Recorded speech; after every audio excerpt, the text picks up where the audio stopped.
सभी सुनने वालों का स्वागत है।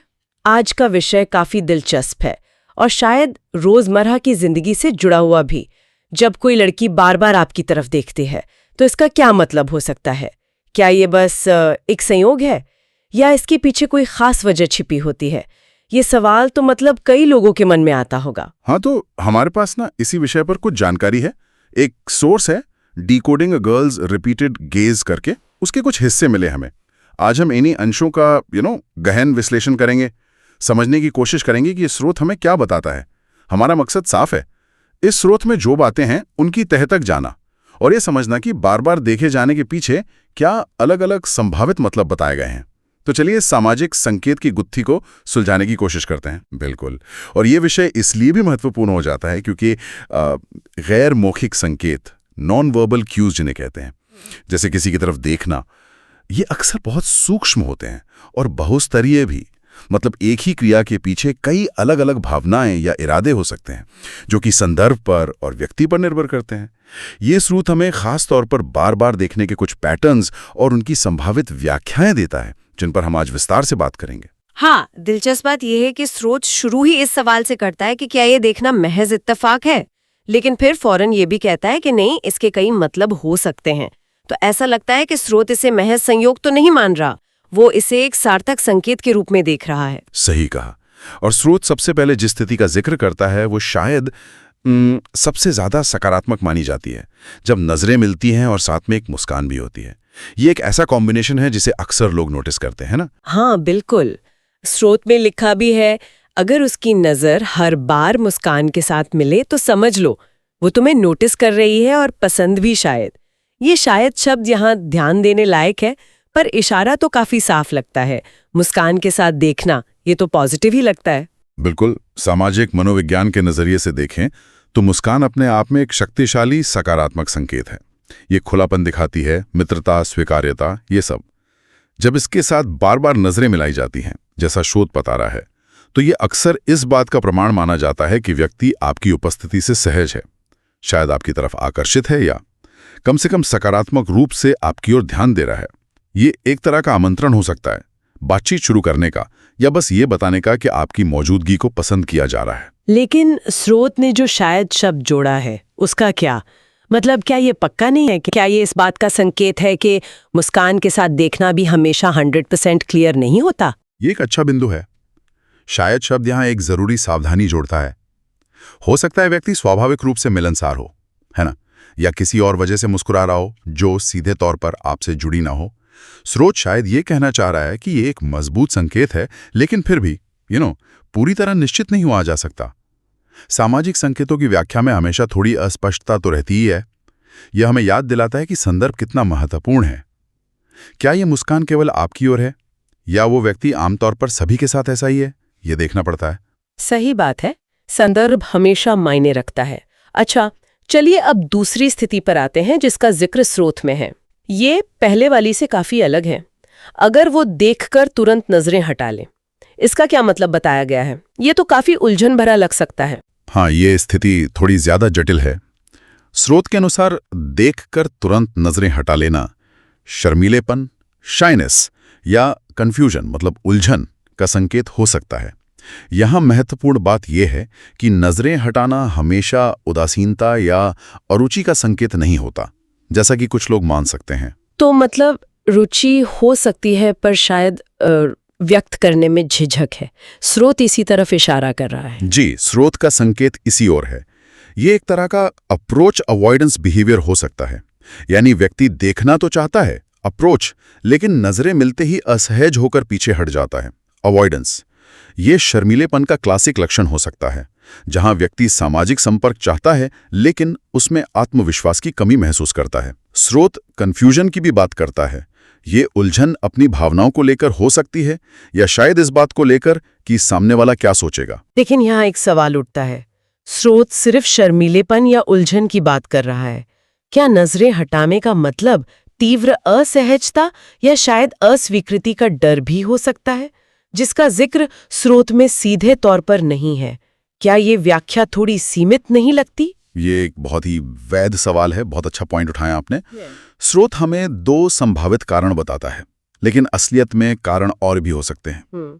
तीव्र असहजता, जैसा आपने कहा, बिल्कुल संभव है। जी। या हो सकता है कि व्यक्ति को अचानक याद आया हो कि वो घूर रहा था और सामाजिक रूप से अजीब महसूस होने पर नजर हटा ली। स्रोत हमें एक फ्रेमवर्क देता है, लेकिन ये जरूरी नहीं कि वो हर संभव बारीकी को समेटता हो। ये इस बात पर भी निर्भर करता है कि नजरें कैसे हटाई जाती हैं। क्या वो नीचे देखती है या बगल में या कहीं और व्यस्त हो जाती है। हर तरीके का थोड़ा अलग मतलब हो सकता है। हालांकि स्रोत इतनी गहराई में नहीं जाता। ये इस स्रोत की एक, कह सकते हैं, सीमा हो सकती है। हाँ, ये बात ध्यान में रखनी होगी। स्रोत हमें कुछ दिशाएं दे रहा है, पूरी कहानी नहीं। अच्छा, अब तीसरी स्थिति पर आते हैं, जो मुझे सबसे ज्यादा रहस्यमयी लगी। बिना किसी भाव के देखना, एक्सप्रेशनलेस। स्रोत कहता है, लेकिन अगर वो बिना एक्सप्रेशन के देखें तो हो सकता है वो बस ऑब्जर्व कर रही हो क्यूरियोसिटी से। इसका क्या मतलब निकाला जाए? ये तो ना पॉजिटिव लगता है ना नेगेटिव। हाँ, ये वाकई दिलचस्प है क्योंकि ये तटस्थ, न्यूट्रल लगता है। स्रोत इसे अवलोकन मतलब ऑब्जर्वेशन या जिज्ञासा, क्यूरियोसिटी से जोड़ता है। इसका मतलब हो सकता है कि व्यक्ति आपको या आपके आसपास के माहौल को समझने की कोशिश कर रहा हो, बिना किसी मजबूत भावना या इरादे के। जैसे कोई पेंटिंग को देख रहा हो या किसी नई जगह का मुआयना कर रहा हो। तो क्या ये सिर्फ जानकारी इकट्ठा करना है, या फिर शायद व्यक्ति अपने ही ख्यालों में खोया हो और उसकी नजरें बस कहीं टिक गई हो? ऐसा भी तो होता है। ये दोनों संभावनाएं हो सकती हैं, बिल्कुल। बिना भाव के देखना कभी कभी गहरे सोच में डूबे होने का भी संकेत हो सकता है, जहां व्यक्ति शारीरिक रूप से तो देख रहा है पर मानसिक रूप से कहीं और है। स्रोत का ऑब्जर्वेशन और क्यूरियोसिटी पर जोर देना ये बताता है कि शायद व्यक्ति सचेत रूप से देख रहा है, लेकिन उसका उद्देश्य सिर्फ समझना या जानना है, न कि कोई सामाजिक संकेत देना। इसे बड़ी तस्वीर में देखें तो ये सामान्य मानव व्यवहार का हिस्सा है। हम लगातार अपने आसपास की दुनिया को स्कैन और ऑब्जर्व करते रहते हैं। ये रुचि से अलग है, जहां देखने में एक भावनात्मक या इरादतन पहलू जुड़ जाता है। तो फिर इस बिना भाव वाली नजर और उदासीनता या अरुचि में फर्क करना मुश्किल हो सकता है, सिर्फ स्रोत में बताई गई जानकारी के आधार पर। बिल्कुल, यहीं पर अन्य संकेतों और संदर्भ का महत्व और बढ़ जाता है। क्या व्यक्ति केवल आपको ही ऐसे देख रहा है या कमरे में मौजूद अन्य चीजों या लोगों को भी? क्या उसकी बॉडी लैंग्वेज खुली और रिलैक्स्ड है या बंद और तनावपूर्ण? स्रोत केवल नजर पर केंद्रित है, लेकिन असल जिंदगी में हम संकेतों के पूरे समूह, क्लस्टर को देखते हैं। बिना अतिरिक्त जानकारी के केवल भावहीन नजर का सही मतलब निकालना चुनौतीपूर्ण हो सकता है।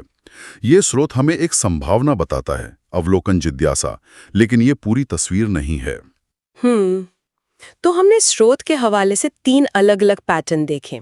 मुस्कान के साथ देखना, संभावित रुचि; देखकर नजरें हटा लेना, संभावित शर्मीलापन, उलझन; और बिना भाव के देखना, संभावित अवलोकन, जिज्ञासा।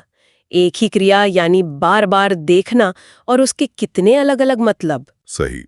और यही बात मानवीय व्यवहार और गैर मौखिक संचार को इतना जटिल और आकर्षक बनाती है। एक ही बाहरी क्रिया के पीछे अनगिनत आंतरिक स्थितियां हो सकती हैं। शायद इसीलिए स्रोत का निष्कर्ष बहुत महत्वपूर्ण है, जो एक तरह की चेतावनी या सलाह देता है। हाँ, स्रोत का अंत इस सलाह के साथ होता है, तो अगली बार जब कोई लड़की बार-बार देखे तो जल्दी फैसला मत लेना, हर नजर के पीछे एक कहानी होती है। ये बात मुझे बहुत सटीक लगी। हम कितनी आसानी से गलत निष्कर्ष निकाल लेते हैं ना। हाँ, खासकर जब हम किसी स्थिति में भावनात्मक रूप से शामिल हों। निश्चित रूप से ये सलाह हमें अति सरलीकरण, ओवर सिंप्लीफिकेशन से बचने के लिए कहती है। गैर मौखिक संकेतों की व्याख्या करते समय जल्दबाजी में किसी नतीजे पर पहुंचना भ्रामक हो सकता है। स्रोत ने हमें 3 पैटर्न दिए, लेकिन असल जिंदगी में ये पैटर्न भी साफ साफ अलग नहीं होते। हो सकता है कोई कभी मुस्कुरा कर देखे और कभी नजरें हटा ले। व्यवहार बदलता रहता है। तो ये स्रोत हमें कुछ संभावित व्याख्याएं तो देता है, लेकिन साथ ही ये भी याद दिलाता है कि हकीकत कहीं ज्यादा पेचीदा है। हाँ, मेरे विचार में यही इसका मुख्य संदेश है। ये हमें कुछ शुरुआती बिंदु देता है सोचने के लिए, कुछ आम पैटर्न बताता है, लेकिन साथ ही ये भी जोर देता है कि हर स्थिति अनोखी है। किसी भी व्यवहार को समझने के लिए सिर्फ एक संकेत काफी नहीं होता, हमें पूरे संदर्भ को देखना होता है। माहौल क्या है, पिछले इंटरैक्शंस कैसे रहे, व्यक्ति का सामान्य व्यवहार कैसा है और अन्य कौन से गैर मौखिक संकेत मिल रहे हैं। स्रोत इन सब पर विस्तार से नहीं जाता, वो सिर्फ बार बार देखने के कुछ विशिष्ट प्रकारों पर केंद्रित है। तो अगर हम इस पूरी चर्चा को समेटें तो इस स्रोत से हमने क्या सीखा? मुख्य रूप से हमने देखा कि इन अंशों के अनुसार बार बार देखने के कम से कम 3 संभावित मतलब हो सकते हैं। मुस्कान के साथ देखना सकारात्मक रुचि या पसंद का संकेत दे सकता है, देखकर तुरंत नजरें हटा लेना शर्मीलेपन या उलझन का, और बिना भाव के देखना महज अवलोकन या जिज्ञासा हो सकता है। लेकिन सबसे महत्वपूर्ण बात जो सामने आई वो ये है कि किसी एक संकेत के आधार पर तुरंत कोई पक्का मतलब निकालना सही नहीं है। हर नजर के पीछे की कहानी जानने के लिए और जानकारी चाहिए होती है। बिल्कुल सही। स्रोत हमें सोचने के लिए कुछ दिशाएं देता है, लेकिन अंतिम व्याख्या हमेशा संदर्भ पर, कॉन्टेक्स्ट पर निर्भर करेगी। और ये हमें एक महत्वपूर्ण सवाल पर सोचने के लिए प्रेरित करता है, जिस पर श्रोता भी विचार कर सकते हैं। स्रोत ने देखने के पैटर्न और भावों पर ध्यान केंद्रित किया, लेकिन वास्तविक जीवन में अन्य कारक कितने मायने रखते हैं? उदाहरण के लिए, क्या किसी प्रोफेशनल मीटिंग में सहकर्मी का बार बार देखना किसी सोशल पार्टी में किसी अजनबी के बार बार देखने से बिल्कुल अलग मतलब नहीं रखेगा, भले ही देखने का पैटर्न मुस्कान के साथ या बिना भाव के एक जैसा हो? हाँ, ये तो बहुत बड़ा फर्क है। और अगर आपका उस व्यक्ति के साथ कोई इतिहास है, कोई हिस्ट्री है, तो क्या वो इतिहास इन नजरों के अर्थ को पूरी तरह बदल नहीं देगा? ये स्रोत हमें कुछ सामान्य नियम बताता है, पर असल दुनिया में ये नियम अनगिनत तरीकों से बदल सकते हैं।